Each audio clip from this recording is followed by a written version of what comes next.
cette vidéo, on va démontrer la propriété suivante. Toute suite croissante qui converge vers un réel L est forcément majorée par ce réel. Voyez les hypothèses, hein. La suite est croissante et on suppose qu'elle converge vers un réel. Et on va pouvoir en déduire que L est un majorant. Donc c'est une technique qui peut servir dans quelques exercices pour trouver un majorant sans forcément travailler sur des inégalités. Voilà, donc démonstration qui n'est pas forcément exigible pour le bac, mais intéressante. Alors je vais montrer le premier point uniquement. Le deuxième point, c'est l'équivalent de la première propriété, avec une suite décroissante. Une suite décroissante qui converge vers un réel L est minorée par L. Elle sert aussi à trouver un minorant sans forcément s'embêter avec des inégalités. Alors, notons L, la limite de la suite. On sait que, d'après la définition de la limite d'une suite, quand la limite d'une suite est un nombre réel, si on prend un intervalle i ouvert, d'accord, un intervalle i qui est ouvert, centré sur L, alors centré ou pas forcément centré, ça c'est pas très gênant, d'après la définition d'une suite convergente, à partir d'un certain rang P, tous les termes de la suite, tous les un, sont dans l'intervalle i. Donc si n est plus grand que p, un appartient à i. Donc la technique pour démontrer que la suite est majorée par L, c'est de procéder par l'absurde. On va supposer que L n'est pas un majorant de la suite. D'accord? Donc on suppose que la suite n'est pas majorée par L. Si la suite n'est pas majorée par L, on peut en déduire que forcément, on va avoir un terme de la suite, UP, qui va dépasser L. Et donc, regardez sur mon petit dessin, toujours pareil, là j'ai pris un axe gradué, j'ai placé le L, la limite de la suite, donc j'ai UP, voilà, qui va dépasser ici, voilà, qui va dépasser L. Donc, attention, pourquoi je peux dépasser forcément petit l?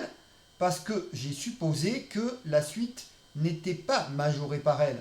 Donc, si la suite n'était, si j'avais pas de UP ici à droite, tous les termes de la suite seraient ici et la suite serait majorée par L. Donc attention, moi je suis parti avec une hypothèse que je vais mettre en défaut, c'est que la suite n'est pas majorée par L. Donc forcément, j'ai un UP qui va dépasser L. Alors maintenant, je vais exploiter mon hypothèse sur la croissance de la suite. La suite est croissante, donc je peux en déduire que dès que n est strictement supérieur à p, un est strictement supérieur à up.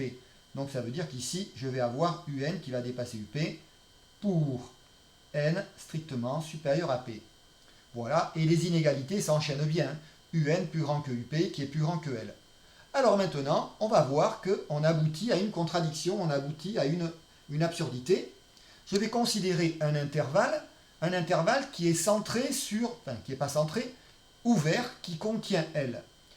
Je vais prendre, alors je vais arrêter ici sur la droite cet intervalle à UP, et puis ici je vais dépasser un petit peu avant L, je vais prendre par exemple L-1, je pourrais prendre L-2 sans problème. C'est un intervalle, cet intervalle, c'est l'intervalle que j'appelle I, voilà.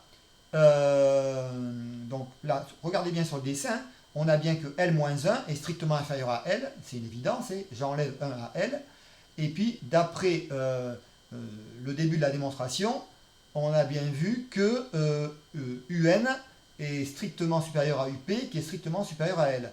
Donc ici, on peut en déduire que cet intervalle I contient la limite. Donc I contient la limite de la suite. D'après la définition d'une suite convergente, une suite qui converge vers L. Je rappelle, ici, on sait que la limite de UN, quand n tend vers plus l'infini, est égale à L. C'est ça qui est super important comme hypothèse aussi. On va déduire qu'à partir d'un certain rang Q, si n supérieur ou égal à Q, alors UN appartient à I. Ça veut dire que tous les termes de la suite, à partir d'un certain rang, doivent être dans cet intervalle-là. D'accord? Or, ça contredit ce qu'on a dit ici. Je l'ai marqué ici avec une petite parenthèse là. J'ai appelé cette inégalité petit 1. Eh bien, puisqu'on a vu qu'en fait, A pour n plus grand que P, tous les termes de la suite sont ici en dehors de l'intervalle I. Donc, ils doivent être à la fois en dehors et dans l'intervalle. Il y a une contradiction. Ça veut dire que l'hypothèse de départ était fausse. Quelle est l'hypothèse de départ? C'est que L n'est pas un majorant de la suite. Donc, ça veut dire que forcément, bien, L est un majorant de la suite. Et ça veut dire que tous les termes de la suite sont strictement inférieurs à L. D'accord? Donc, la démonstration, elle est assez visuelle finalement avec le graphique.